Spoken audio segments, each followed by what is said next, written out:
Thursday, March 14th. Market analysis, Stan Ehrlich. Got a new microphone this morning. Hope it's working correctly. Hope you can hear me clearly. So give me feedback if you can't. We always start out with the stock market indexes. Again, this morning, same.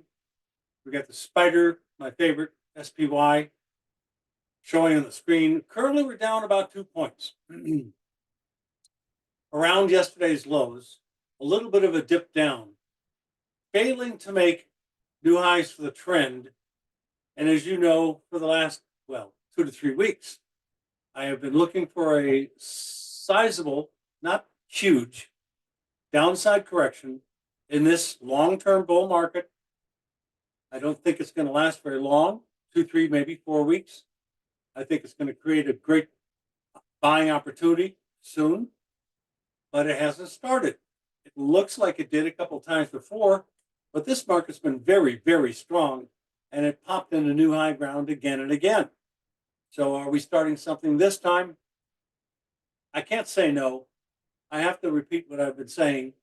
I do expect to see a move down in the spider to about 503 into 497, around 500, give or take a couple of points. And that's not really all that far away. We're at 514 right now. So within the last several years, we've seen much, much bigger days than a 10-point day. COVID, stuff like that. And they've been not during COVID times. So it's quite reachable. But that's my first downside objective. It closes a gap on the chart. I really think that the market's going to get down to 477 to about 465. Let's call it in the 470s. Now that's 43 points or so from where we are. That's not going to happen in a single day, usually. And it would take, like I said, maybe a few weeks to get down there. Okay, enough of the spider. Now, next chart should be the 1 minute in the spider. Looks like we're about to make new lows. We're coming down pretty close to the low of the day right now.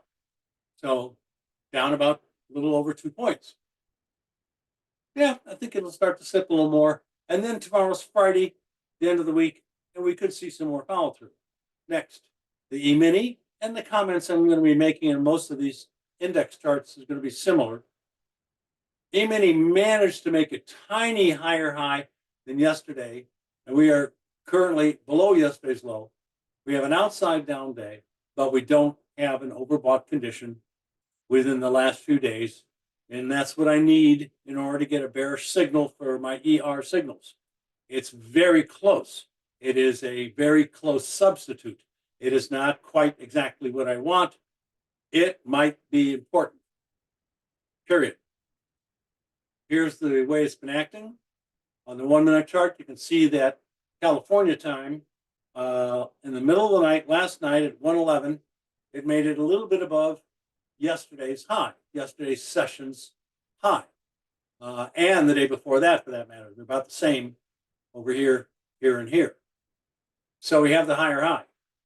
Then all of a sudden, kaboom, market drops at about 5:30, 5:50 this morning. 6:50, is that it? Yeah, 6:50, sorry.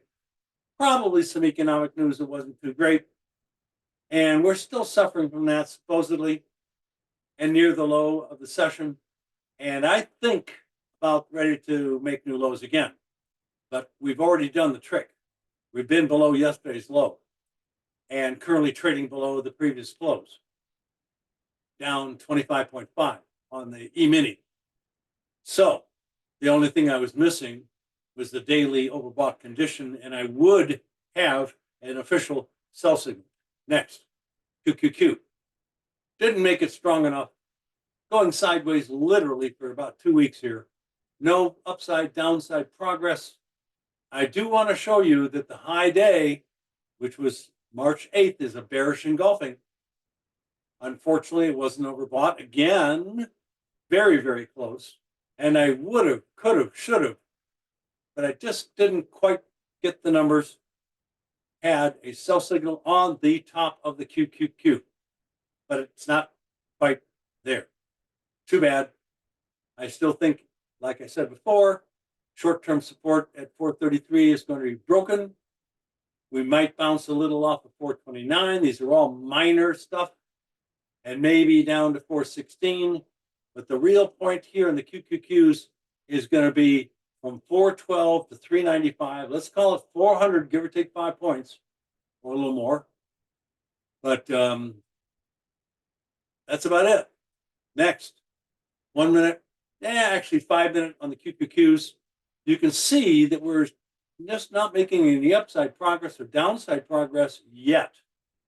And for the last, I think it has been 2 to 3 weeks, we've been approximately in the same price range where we are right now. Next, Qs, daily. What's that? That was the QQQ. This is the NASDAQ daily, below yesterday's low, lower than where it opened. No signals, waiting for downside breakouts. We're coming off to a minor support area. I think it's going to get broken. And yeah, we're going to be coming down in about a month, give or take. I think on the NASDAQ NQ June futures to around 16,707 or a little bit below that 16,164-ish in that ballpark range. Next, the Russell 2000 has already broken the lows of the last couple of weeks. We are now low and last and a new low for 1, 2, 3, 4, 5, 6, 7, 8, 9, 10, 11, 12, 13, 14 or so days. About 3 weeks. So that's what I think the other indexes are about to do. And it might be a lot of the material downside covered today and or combined with yesterday. Tomorrow. Next chart. Russell, 1 minute. You can see how we've got these new lows made for several days now. And now we're going to go to the NASDAQ futures contract, the June NASDAQ, getting close to its first minor support, which I think is going to be reached and then broken next week. And the next relatively minor support, the big one, of course, is the November, December, partly January maybe, trading range support area. And I really should have this moved up. That's what I'm looking at, and in fact, and not the other. So 17,400 down to 16,800 range is what I'm expecting. Next, bonds, big down day, sharply lower, looking for a little bit lower levels. We're down 44, 30 seconds, 4.5-ish. And it's going to be getting to support plus, well, we're at support, just the very beginning. Plus, we're going to be getting overbought pretty soon. So I'm expecting the lows back in late February to be tested. Let's see if they're going to hold. They might not. I could justify making some modest new lows by maybe another 0.5 point to a point and then turning back up. That would be, again, around a month from now. Next, 10-year notes, almost identical, same commentary. Next, crude oil. Big sharp rally today, but still in a resistance area and almost overbought. So I think it's going to get to the top of the resistance, 82.80, and at the time, also get overbought. And then we're looking at a possible rally high. I think it's got a small gap to close below today's low and above yesterday's high. Looks like there's a small gap right in there. Right in there. Next chart, we've got the daily data for the heating oil. It stopped right smack at resistance, but it's not a big deal. That resistance area is not that important. Just a little trading range we started up here for the last about 3 weeks.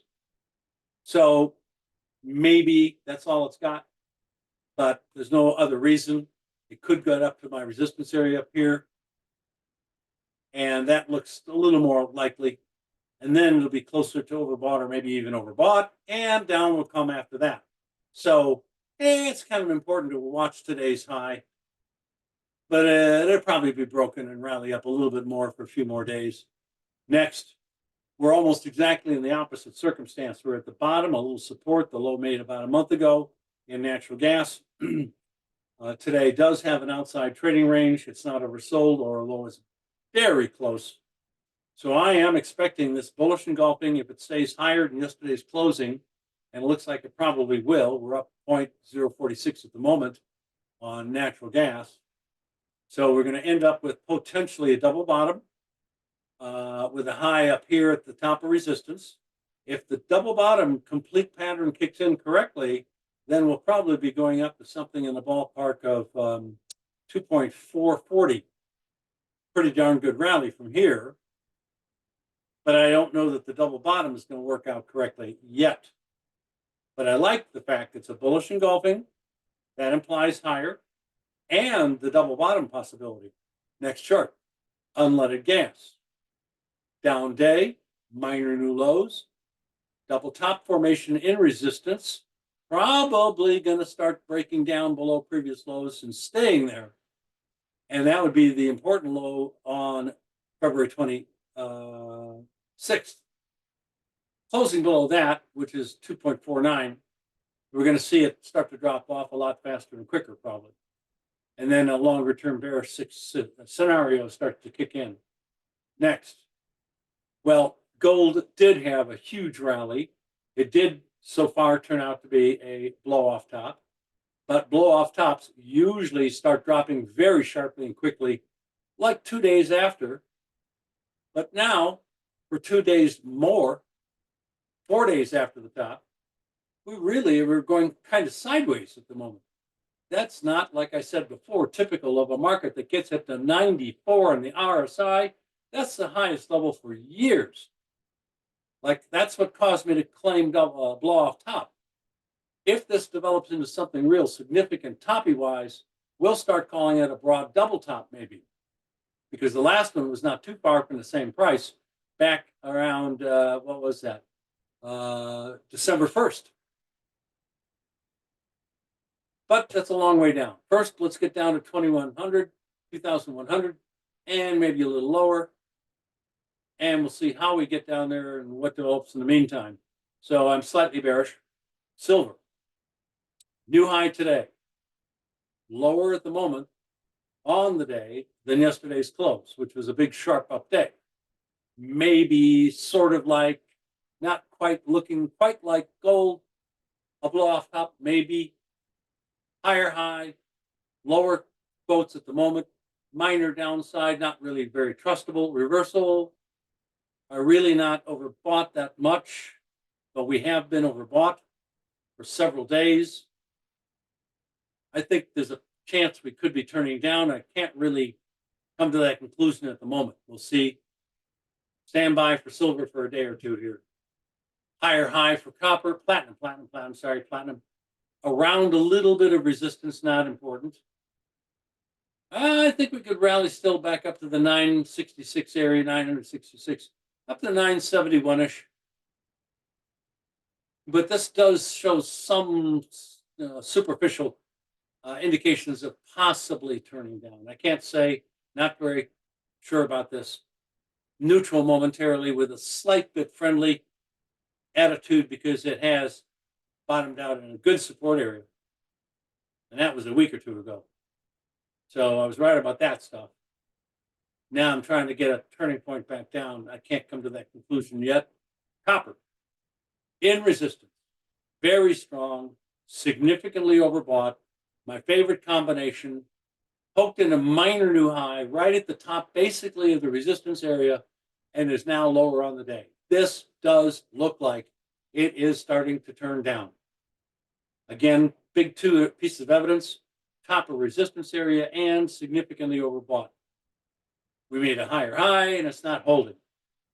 Next chart is soybeans. Oh, big rally earlier this morning, but it didn't hold. And we're now back down to around unchanged. Actually down a penny and a fraction, which is no big deal.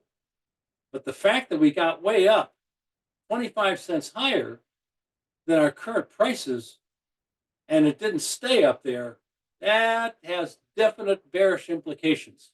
Now, I've been saying all along I don't trust rallies in the grain markets much for varying reasons, and basically the reasons are longer-term trends are down. Now, this rally didn't get up to any particular fancy price. It's just that it got up 25 cents and we gave it all back.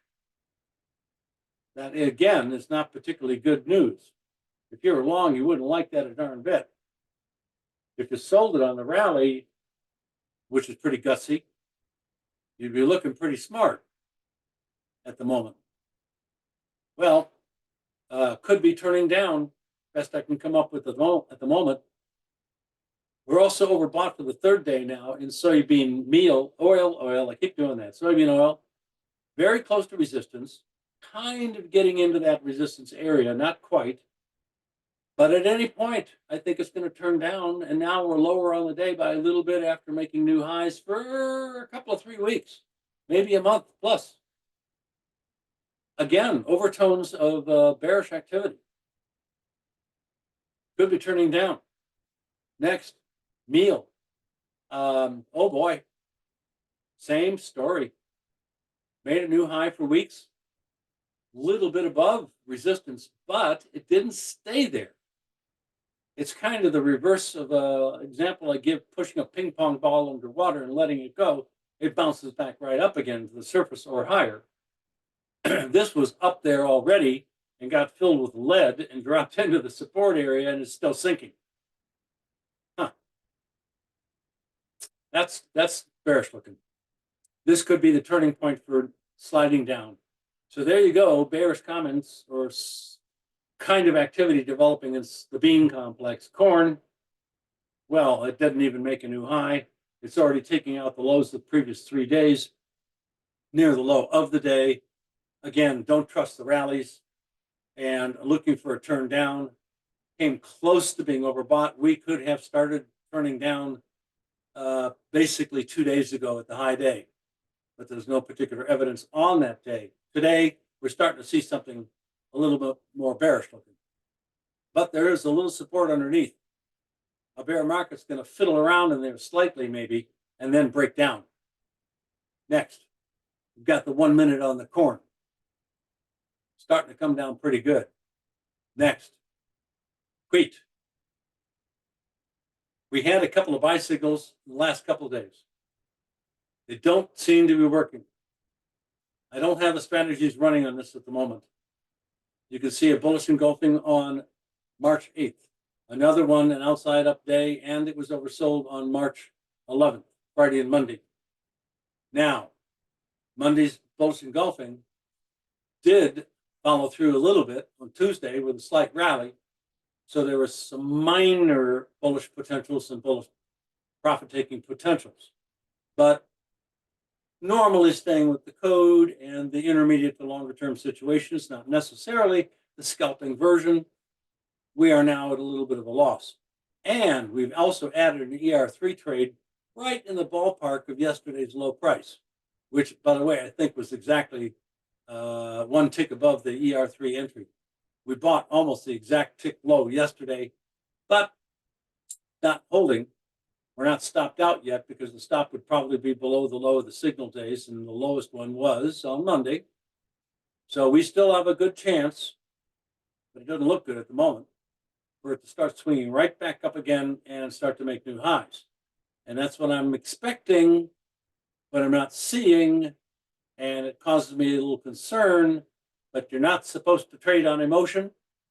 You're not supposed to be trading objectively, or subjectively, I meant, emotionally. And it's objective analysis, testing, follow through, and not the emotional stuff that ends up winning the race. So we're long ER3 from yesterday's lows. We have a small loss. We're not stopped out. We'll see what happens. Pardon me. The 2 ER overnight positions I'm talking about are showing on the 1 minute chart. So we got long on the signal day on Monday. There it is over there in the far left. We got long almost exactly the low of the day, 1 tick above the low of the day to the tick, almost the low yesterday. And we have the 2 trades on right now, and they're both showing a red trade line, meaning a loss on each trade, but not too bad. But I don't like it. I'm hoping this thing starts to turn up at least above yesterday's low. That'll help. But I really want it to go above 545 where I'm long at the highest price on Monday. Next chart. Cattle. New high close. I apologize for my cough. It's still left over from COVID I had a month ago. So I'm liking what I'm seeing. We're long cattle from, I believe the date was December 15th. I'm not showing you on this daily candlestick chart. All I realize is that we are still in the trade. I'll show it to you tomorrow. Hogs, hard rock in a spot, hard spot, whatever, rock in a hard spot. Now, above resistance stopped it twice. Support is trying to hold and was in it for the last 3, 4, 5, 6 days or so. Even a downside breakout on a closing basis didn't keep it from going down more, which it didn't. It popped right back up again on Tuesday, yesterday, today's Thursday. We're currently now a little bit above the support and not quite making new highs. If we start to make new highs above 85, 60 on a closing basis, then we're probably going to test the support area again. So I'm modestly friendly. Hog, or orange juice, sorry. Down sharply. We've got this flat bottom right triangle. We're low and last. The pattern is the dominant situation at the moment. I'm looking for a downside breakout. If I do get a close below 342.60, then we're probably going to go down to approximately 300. Yeah, that's about right. Next chart is cocoa. I claimed blow off top, looked darn good for a couple of days. Then it climbed right back up to the same highs and actually at the end of last week made a new high for the move, but it didn't stay there. The closing price was below the previous tops. I probably said on that day that if that happened, that the market is not showing us the bullish follow through that I normally like to see. The next day, we ended up with a lower close without any new highs. The next day, which was Tuesday this week, we rallied slightly, but no change in higher highs or lower lows.